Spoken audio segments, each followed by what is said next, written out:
कर दो। Good morning my dear students. आज का हमारा लेसन है मैं और मेरा परिवार। परिवार के अंदर आपको जैसे पता है कौन कौन आता है, मम्मी पापा, दादा दादी, चाचा चाची, बहन भाई, ये सब जो होते हैं ये हमारा संयुक्त परिवार होता है। और एकल परिवार के अंदर मम्मी पापा, बहन भाई, जो हमारा ही परिवार होता है वो आता है। अब क्या है कि पारिवारिक जीवन चक्र कौन सा है?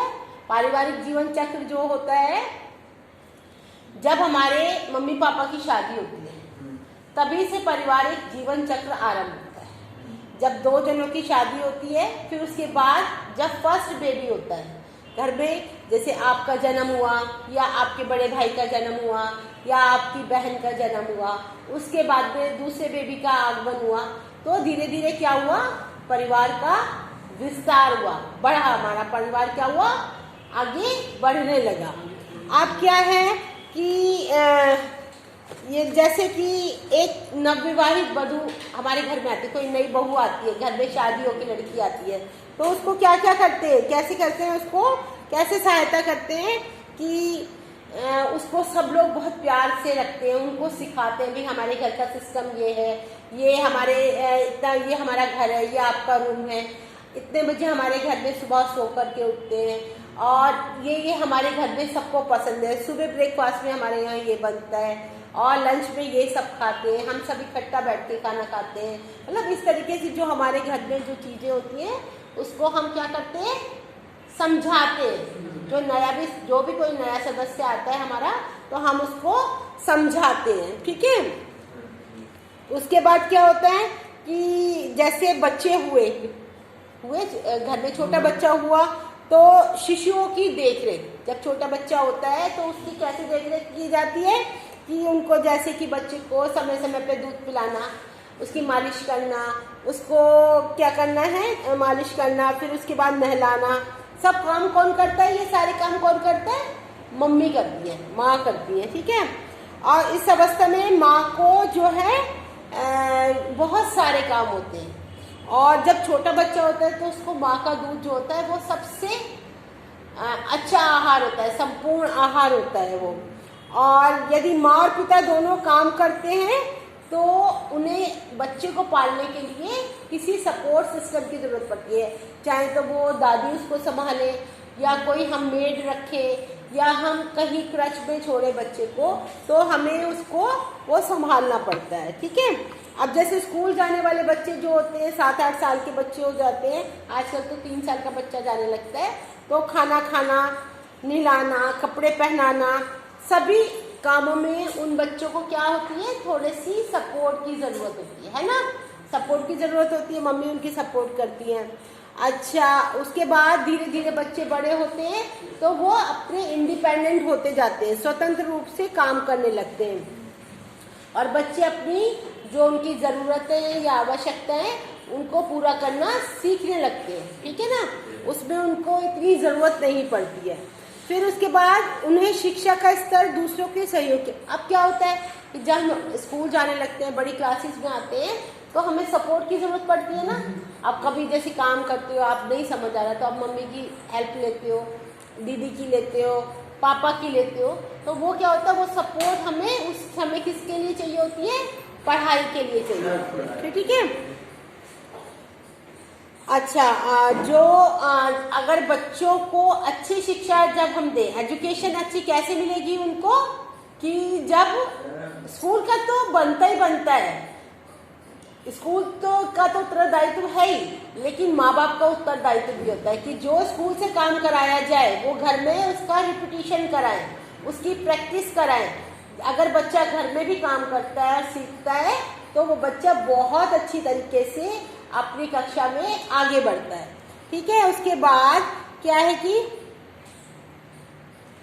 अब जैसे घर में भी वो अब थोड़ा बड़ा हो गया बच्चा, तो मम्मी कहती है ना, भाई ये सामान यहाँ रखो, ये बाजार से खरीद लाओ, आप इसको इस तरीके से करो, ये सारी चीज़ें बच्चा मम्मी पापा का क्या करने लगता है, सहयोग करने लगता है, उनकी हेल्प करने लगता है, ठीक है। अच्छा, अब जब बड़े हो गए, जब 12 साल से ऊपर बच्चे हो जाते हैं, किशोर अवस्था हो जाती है ना उनकी, जब उसको क्या बोलते हैं, किशोरावस्था, एडोलसेंस एज। तो उसमें क्या होता है, उसमें बच्चे के जो पूरे शारीरिक परिवर्तन आता है, चेंजेस आते हैं और बहुत सारी चीज़ें दिमाग में नई नई आती हैं। मम्मी पापा का बात हमें अच्छी नहीं लगती है, फ्रेंड्स के साथ रहना ज़्यादा पसंद आता है और हमें घूमना बहुत अच्छा लगता है। कोई हमें अंकुश लगाए या हमें किसी चीज़ के लिए मना करे तो वो हमारा एक तरह से ऐसा लगता है कि हमारा दुश्मन है, ये हम इसको पसंद नहीं करेंगे, पसंद नहीं करते। तो उस समय जो पेरेंट्स का या मम्मी पापा का उत्तरदायित्व होता है वो और ज़्यादा बढ़ जाता है, क्योंकि उस समय उनको मम्मी पापा बन करके बच्चों के साथ काम नहीं करते बल्कि एक फ्रेंड बन के काम करते हैं। अगर हमारा एक जो उनके साथ संबंध फ्रेंडशिप वाला होता है तो बच्चा आके अपनी मम्मी को या पापा को भी सारी चीज़ें उनको बताता है, डिस्कस करता है, ठीक है। अच्छा, उसके बाद में है, हम चलते हैं आगे, जो नेक्स्ट क्वेश्चन है इसमें। अच्छा, परिवार के बुजुर्ग सदस्य जैसे दादा दादी है, उनका क्या है कि उनकी एक एज के बाद क्या होता है, उनका जो काम होता है वो कम हो जाता है, क्योंकि वो तो अपना सारा उन्होंने अपने बच्चों को पढ़ा लिखा दिया, बच्चों की शादी कर दी, बच्चों के भी एजुकेशन हो रही है, बच्चे बड़े हो रहे हैं, तो उनका जो एक रोल होता है वो थोड़ा सा कम हो जाता है।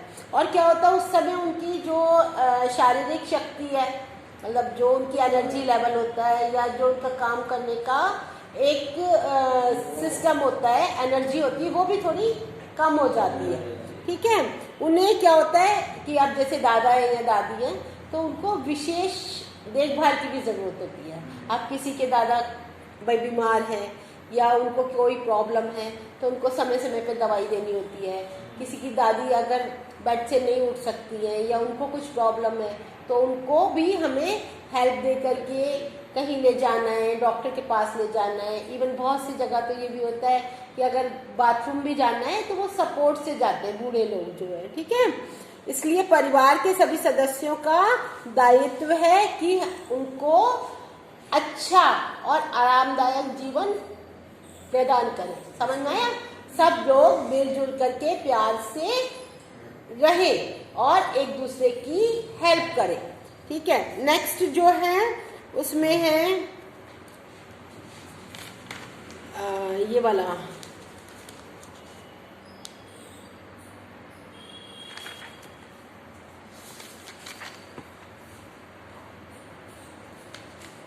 अच्छा, घर में अनुशासन का महत्व स्पष्ट करते हुए बच्चों को अनुशासित करने की प्रमुख पद्धतियां बताइए। अब क्या है कि हम जैसे हमारा घर है तो एक डिसिप्लिन तो मेंटेन करना पड़ता है ना घर में। कोई ये थोड़ी ना जब मर्जी आप 12 बजे आप सो के उठ रहे हो या आपको मम्मी कुछ कह रही है तो आपने सुना नहीं मैं नहीं करता ये काम, या इस तरीके से मतलब कुछ नियम हमें हर जगह पर बनाने पड़ते हैं, हर परिवार को भी हाँ नियम बनाने जरूरी है ना। तभी हमारा जो परिवार है वो एक बहुत अच्छा और उसमें मैत्री भाव होगा, प्यार होगा, सहयोग होगा और सब मिलजुल करके रहेंगे। अच्छा, उसमें क्या है कि जैसे कुछ परिवारों में जो है निरंकुश अनुशासन विधि होती है। उसमें क्या है, पापा बहुत डंडे वाले होते हैं, वो कहते हैं नहीं जो मैंने कहा है वो काम वैसे ही होगा। तो क्या है अच्छा, उसमें क्या है, अगर मम्मी पापा का आपने कहना नहीं माना तो आपको पनिशमेंट मिलेगी। निरंकुश जो अनुशासन विधि होती है उसमें क्या होता है, उनको पनिशमेंट मिलती है। उसमें क्या करेंगे, खाना नहीं मिलेगा आज आपको, आज आपने ये काम नहीं किया, आज आपको खाना नहीं। और तो और कई बार ये होता है पापा आए उन्होंने 2 बेल्ट उठाई, 2 बेल्ट ही दबा दी उसके बच्चे के ऊपर, तो वो क्या होता है, वो निरंकुश एक तरह से अनुशासन विधि होती है। और फिर उसमें क्या होता है, बच्चे जो हैं आगे चल के थोड़े दिन तो बेचारे चुप रहते हैं, फिर जब बड़े होने लगते हैं तो उनके अंदर क्या हो जाता है, विद्रोह की भावना आ जाती है, रिवोल्ट आ जाता है कि ये पापा तो है ना बहुत खराब है या मम्मी तो बहुत खराब है, मुझे इनके साथ नहीं रहना। कई बार बच्चे घर छोड़कर भाग भी जाते हैं। तो उसमें जो है हमें इन चीज़ों का बहुत ध्यान रखना चाहिए। दूसरा जो है लोकतांत्रिक अनुशासन विधि, जिसमें बच्चों को स्वतंत्र रूप से काम करने की अनुमति होती है कि वो अपनी मर्जी से कुछ भी काम कर सकते, ऐसा नहीं है उन्हें हर चीज़ के लिए अपने पापा से या मम्मी से परमिशन लेनी पड़े। परमिशन तो लेते हैं, बट ये है कि ऐसा नहीं है कि वो अपनी मर्जी से कोई भी काम नहीं कर सकते, ठीक है। और उसमें क्या होता है, आपस में बहुत प्यार से रहते हैं वो आपस में। अच्छा, फिर तीसरा जो है आपका है घर में ये जो तीसरा जो है अनुज्ञात्मक अनुशासन विधि। क्या मतलब उसमें क्या होता है, मम्मी पापा जो है बच्चों की किसी भी गतिविधि में या कोई भी काम में शामिल नहीं होते हैं, मतलब उनका इंटरेक्शन ही नहीं होता बच्चों के साथ। जैसे मम्मी पापा अलग होंगे, बच्चे अपने अलग अपनी मर्जी से काम करेंगे, ठीक है। इसके परिणाम स्वरूप क्या होता है कि ऐसे बच्चों में आत्मविश्वास की कमी हो जाती है, उनकी विल पावर मजबूत नहीं हो पाती, क्योंकि उन्हें पता है हमारे पास कोई सपोर्ट नहीं है। अगर कोई गलत काम हुआ या गलत मेरे से कोई ऐसा काम हो गया तो मेरे को तो मम्मी या पापा कोई सपोर्ट करने नहीं आएंगे, मेरे पास तो कुछ भी नहीं है। और क्या है, उनको जो है वो सोशलाइजेशन में भी वो पुअर होते हैं, उनके सामाजिक कौशल भी पर भी उसका प्रभाव पड़ता है। और वो बच्चे जो हैं आसानी से एक दूसरे के साथ घुल मिल नहीं पाते, फ्रेंड्स नहीं बना पाते। और सबसे बड़ी बात, वो एक डरे सहमे से अलग थलग रहते हैं, ठीक है। अच्छा, अब क्या है, भारत में बदलता पारिवारिक ढांचा। अब क्या है, पहले जो था, पहले हमारे होते थे संयुक्त परिवार होते थे, उसमें जैसे दादा दादी चाचा चाची सब एक साथ रहते थे। अब क्या हो गया, हमारा एकल परिवार हो गया, जिसमें मम्मी पापा और एक बच्चा या दो बच्चा ही होता है, ठीक है। अब उसके कार्य क्या क्या है, परिवार के क्या क्या कार्य हैं हमारे, ये देखो कार्य हैं, जीवन को किसी प्रकार की खतरे से सुरक्षा, अपने जो भी सदस्यों के बीच में भावात्मक जुड़ाव, यानी इमोशनली हम एक दूसरे से जुड़े रहते हैं। अगर एक को कोई तकलीफ होती है, जैसे मम्मी बीमार हुई तो सारे बच्चे उनके सेवा करेंगे, पापा भी सेवा करेंगे, और दादी बीमार हुई तो सब मिलकर के उनका ध्यान रखेंगे, डॉक्टर के पास लेके जाएंगे। ऐसे ही घर में किसी को कोई भी परेशानी होती है तो सब मिलकर के हम उसको पूरा करते हैं या उसको संभालते हैं। ऐसे घर में कोई खुशी होती है, किसी का बर्थडे है या किसी की एनिवर्सरी है, सब हम मिलकर मनाते हैं, खूब खुश होते हैं। कोई डांस करता है, कोई केक लेके आता है, कोई डेकोरेशन करता है। तो ये क्या होता है, सब लोग जो है भावनात्मक रूप से जुड़े होते हैं, इमोशनली सब एक दूसरे से जुड़े होते हैं। ऐसे ही फिर क्या है, शिक्षा के माध्यम से जीवन में आगे बढ़ने की सुविधा है। अब क्या होता है कि ऐसे परिवारों में क्या होता है कि जैसे पापा है या मम्मी अपने बच्चों को अच्छे से अच्छा शिक्षा देने की कोशिश करते हैं, वो ये चाहते हैं मेरे बच्चे को बेस्ट एजुकेशन मिले।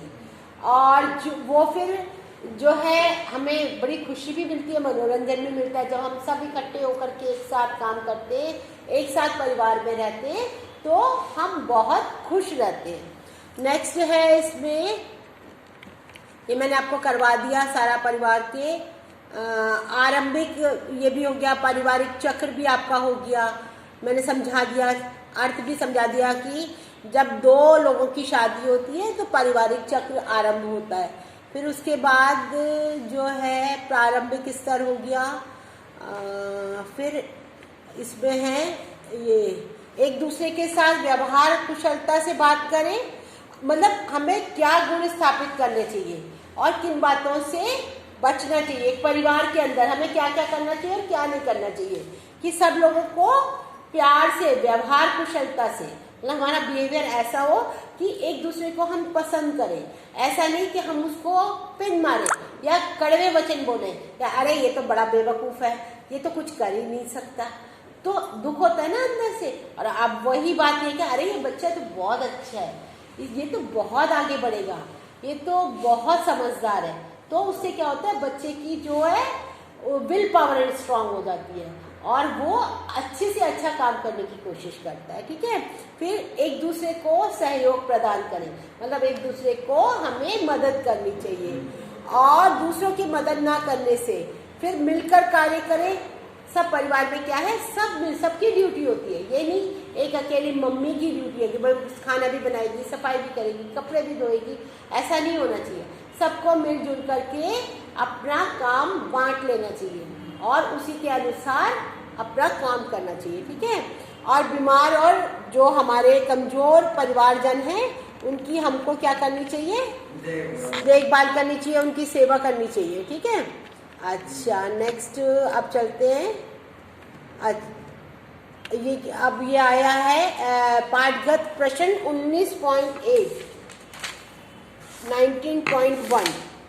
उसमें क्या है, माँ घर के कार्यों में बहू की मदद करती है। इसमें बताओ सही है या गलत है ये। हाँ, माँ जो है घर के कार्य में बहू की मदद करती है, तो उससे क्या होता है, ऐसा करने से जो बहू जो है मम्मी के प्रति जो उसका प्यार बढ़ जाता है। वो कहती है यार, हाँ, उसको क्या होता है कि भाई उसका जो है प्यार भी बढ़ जाता है और वो अपने सास ससुर की बहुत इज्जत करती है कि भाई जब ये मेरी इतनी हेल्प करते हैं, मेरा इतना ध्यान रखते हैं, तो मेरा भी फर्ज बनता है मैं इनको ध्यान रखूं। अब सेकंड है, युवा वधू स्वेच्छा से रात के भोजन की जिम्मेदारी लेती है। तो क्या होता है, उससे क्या हो जाता है कि ऐसा करने से वो क्या होता है, जो उसके सास ससुर है वो उसकी प्रशंसा करते हैं या उनको अच्छा लगता है, अरे ये तो बहुत समझदार है, देखो इसने अपने आप ही खाने की जिम्मेदारी ले ली है। तीसरा, एक समाज सेवक एक युवती को विवाह से पूर्व यौन शिक्षा देता है। इससे क्या होता है कि अगर शादी से पहले इस चीज का थोड़ा सा पता होता है तो उसको जो लड़की है वो भी मेंटली रूप से तैयार होती है। फिर क्या है, फोर्थ, दामाद अपनी पत्नी के बीमार माता पिता की देखभाल करता है। उससे क्या होता है, अब जैसे आपके जीजा जी हैं, किसी की बहन बड़ी होगी ना, है किसी बच्चे की बहन बड़ी, हाँ, तो उसके हस्बैंड अगर हैं और वो आपके मम्मी पापा बीमार हैं या दादा दादी बीमार हैं, अगर उनकी हेल्प करते हैं तो उनकी इज्जत और बढ़ जाती है ना। वो कहते हैं कि अरे देखो हमारा ये जो है दामाद कितना अच्छा है, हमारी कितनी हेल्प करता है, कितना अच्छा, मतलब सब लोग चार जगह उनकी तारीफ करते हैं। फिर उसके बाद पांचवा, युवा बहन अपने भाई और भाभी के बाहर जाने पर अपनी भतीजी की देखभाल करती है। अब जैसे कि अब किसी के बड़े भाई हैं या भाभी, उनका एक बेबी है, अगर पीछे से वो कहीं घूमने जाते हैं, पीछे से वो उसको रख लेते हैं तो उनको फ्रीडम मिल जाएगी, आराम से घूम फिर आएंगे और बेबी भी क्या होता है वो घर में सेफ रहता है और प्यार से उसको बुआ रख लेती है, तो आपस में क्या होता है, प्यार बना रहता है। तो इसका सबका मतलब क्या है, हमें सबको मिलजुल कर प्यार से एक दूसरे की हेल्प करनी चाहिए और क्या करना चाहिए, एक दूसरे का सहयोग करना चाहिए और प्यार से रहना चाहिए, ठीक है। फिर उसके बाद हम चलते हैं ये वाला, इसमें विकल्प चुनना है आपको। क्या है, जब आप अपने बच्चों के लिए कपड़ों का चयन करते हैं तो वो कैसे होने चाहिए, साधारण और नर्म। जब हम किसी भी छोटे बच्चे के लिए देखते हैं तो ऐसे भी चुभने वाले या ऐसे रेशमी कपड़े का चुनाव नहीं करते, ऐसा चुनाव करते हैं कि वो सॉफ्ट हो, बच्चे को चुभे नहीं, ठीक है। दूसरा, रोचक व आकर्षक खिलौने बच्चों के विकास में किस प्रकार से सहायक होते हैं, कैसे सहायक होते हैं, उनको जो है मानसिक विकास के अंदर। अब छोटे बच्चों को जैसे अब हमने इसको पढ़ने को दिया तो क्या होता है, इससे बौद्धिक क्षमता बढ़ती है बच्चे की, उसका IQ जो है इम्प्रूव होता है, उसके अंदर जो है उसकी मानसिक क्षमता बढ़ती है, उसकी दिमागी क्षमता बढ़ती है। फिर तीसरा है, जब बच्चे अनुसरण खेल खेलते हैं तो किस प्रकार उनके विकास में सहायक होता है। अनुसरण खेल क्या होता है, जब देख करके करते हैं तो उनका जो है भावी आदर्शों का विकास भी होता है, उनका शारीरिक विकास भी होता है और उन्हें अनुशासित करना भी सभी आ जाता है। ये इसमें उपयुक्त सभी आ जाएगा, ठीक है। उसके बाद आपका ये ट्रू फॉल्स है, ये आप अपनी कॉपी में करोगे। पूरा लेसन मैंने बहुत अच्छे से आपको सबको समझाया है, अब इसको कॉपी में सब बच्चों ने करना है और इजी सा लेसन है, कोई मुश्किल तो कुछ है ही नहीं। हमारे सबका परिवार है, सबके मम्मी पापा हैं, हम घर में रहते हैं, हम एक दूसरे की हेल्प भी करते हैं, हम एक दूसरे को प्यार भी करते हैं, तो हमारे लिए कोई भी चीज़ नई नहीं है, ठीक है। ओके, अब हम इसको फिनिश करते हैं। Okay, bye bye, see you, have a good.